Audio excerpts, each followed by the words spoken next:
Selamat malam, salam sejahtera. Ini keputusan yang pasti mengejutkan Datuk Sri Zahid Hamidi. Apa ceritanya? Nanti saya ulas kepada kamu. Tapi sebelum itu, tekan dulu butang subscribe untuk mendapatkan isu-isu terkini daripada channel saya ini dan membantu mengembangkan channel ini. Saudara-saudara, bercakap tentang kedudukan Zahid Hamidi sebagai Presiden UMNO yang sekarang ini secara terang-terangannya semakin terancam, dan juga keputusan Zahid Hamidi yang condong supaya jawatan itu dipertandingkan pada PAU akan datang atau pada pemilihan akan datang, memang akan kelihatan beberapa orang nama besar bakal bertanding mencabar Zahid Hamidi. Persoalan sebelum saya teruskan ulasan ini, pada pendapat Anda semua, siapakah calon ataupun siapakah pemimpin UMNO yang akan berani mencabar kedudukan Zahid Hamidi ini? Atau mampukah Zahid Hamidi ditumbangkan pada kali ini? Saudara-saudara, pendedahan kali ini berkaitan dengan Khairi Jamaluddin.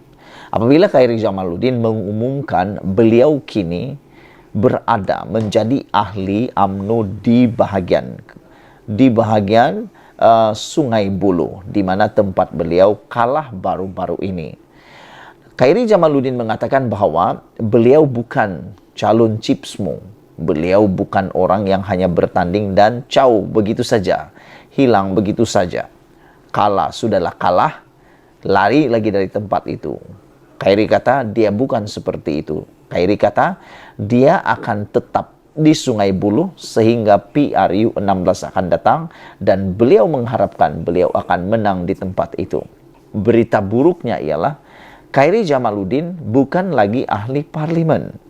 Dengan itu, adakah Khairi Jamaluddin akan mampu bertanding sebagai Presiden UMNO? Yang sekarang ini yang hot di mana-mana, yang dikatakan bakal mencabar Zahid Hamidi ialah 4 pribadi ini.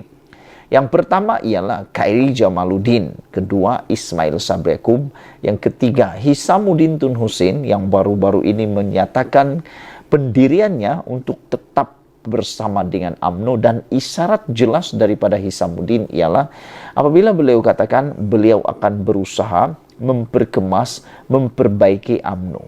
Ini isyarat jelas bahwa Hishamuddin Tun Hussein mempunyai niat untuk mencabar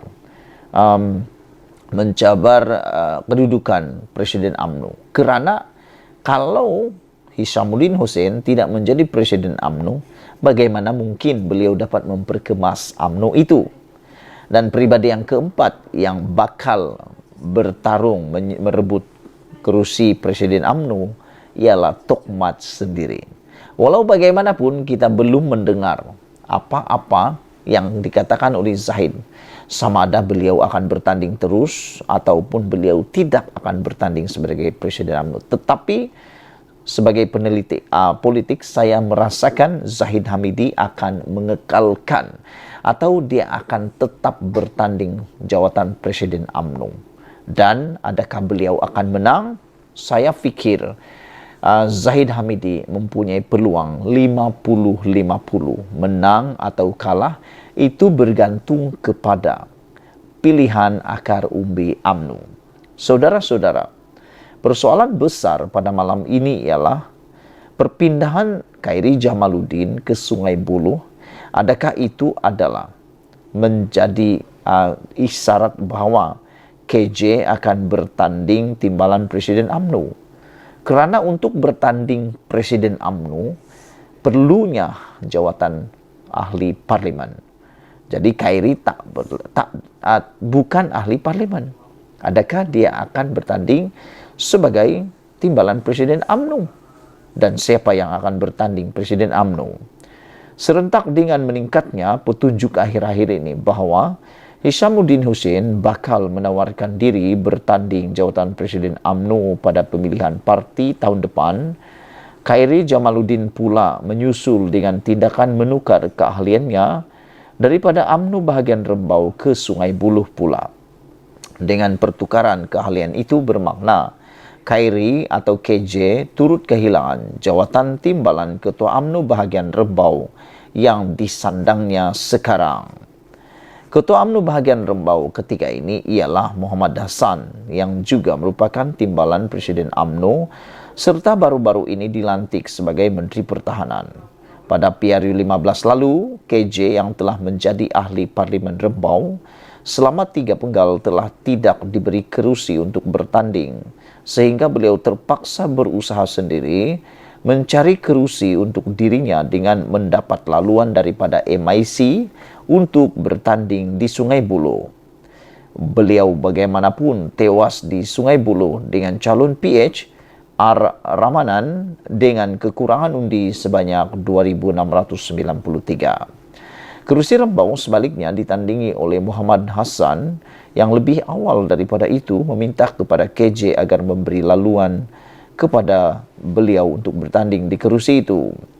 Berikutan telah berpindah ke Sungai Buloh walaupun KJ memberitahu asasnya ialah untuk menunjukkan beliau tidak lari daripada kawasan itu setelah kekalahannya. Perkiraan bekas Menteri Kesihatan tersebut barangkali lebih jauh ke depan daripada itu. Ia bukan saja menunjukkan kemungkinan KJ bakal mengetuai UMNO Sungai Buloh selepas ini, malah merupakan isyarat kemungkinan beliau bertanding dengan Hishamuddin dalam pertandingan merebut jawatan tertinggi parti pada awal tahun depan. Bergandingan, mungkin KJ akan bergandingan, bukan bertanding, bergandingan dengan Hishamuddin. Untuk KJ mengambil alih teraju kepimpinan UMNO Sungai Buloh dirasakan tidak berdepan banyak masalah kerana Ketua UMNO Sungai Buloh ketika ini adalah Megat Fairuz Megat Junid, bekas setiausaha politiknya. Secara logiknya, jika KJ tidak ada perancangan untuk bertanding jawatan tertinggi parti, tidak keperluan pun untuk beliau berpindah bahagian ke Sungai Buloh. Beliau boleh saja terus kekal di bahagian Rembau yang ketika ini diketuai oleh Muhammad Hassan atau Tokmat. Sebelum PRU 15 lalu, KJ ada mengeluarkan kenyataan sekiranya Ismail Sabri Yaakob terus kekal sebagai Perdana Menteri, ahli Parlimen Berak itu harus diangkat sebagai Presiden UMNO. Manakala bagi jawatan timbalan Presiden, beliau akan berunding dengan Hishamuddin untuk mencapai kesepakatan siapa yang harus menduduki jawatan tersebut. Oleh kerana Ismail Sabri tidak lagi menjadi Perdana Menteri, tentunya tidak munasabah untuk terus menunjukkan beliau bertanding jawatan Presiden UMNO. Memandangkan kebelakangan ini Hishamuddin telah memberi isyarat dan memperlihatkan minat yang ketara untuk bertanding jawatan Presiden UMNO menentang Zahid Hamidi, tidak dinafikan gandingan yang paling sesuai bersamanya adalah KJ. Sebelum ini, Hishamuddin dan KJ pernah bergandingan memimpin pemuda UMNO sebagai ketua dan naib ketua pergerakan tersebut. Kiranya gandingan itu menjadi kenyataan sekali lagi, artinya perpindahan KJ ke Sungai Buloh bukan saja untuk beliau bertanding salah satu jawatan tertinggi dalam pemilihan UMNO tahun depan, bergandingan dengan Hishamuddin malah untuk beliau menentang Tokmat, bekas bosnya sendiri dalam bahagian Rembau, bagi jawatan timbalan Presiden UMNO. Kalau dalam PRU 15 lalu, tempat KJ di Parlimen Rembau diambil alih oleh Tokmat, apakah kali ini giliran KJ pula untuk mengambil giliran KJ pula untuk mengambil alih jawatan timbalan Presiden UMNO daripada Tokmat? Sebelum kita berpisah, sila tinggalkan komen anda untuk isu kali ini. Sekian dulu, Malaysia kita punya, kita juga sama-sama cintai Malaysiaku. Bye-bye.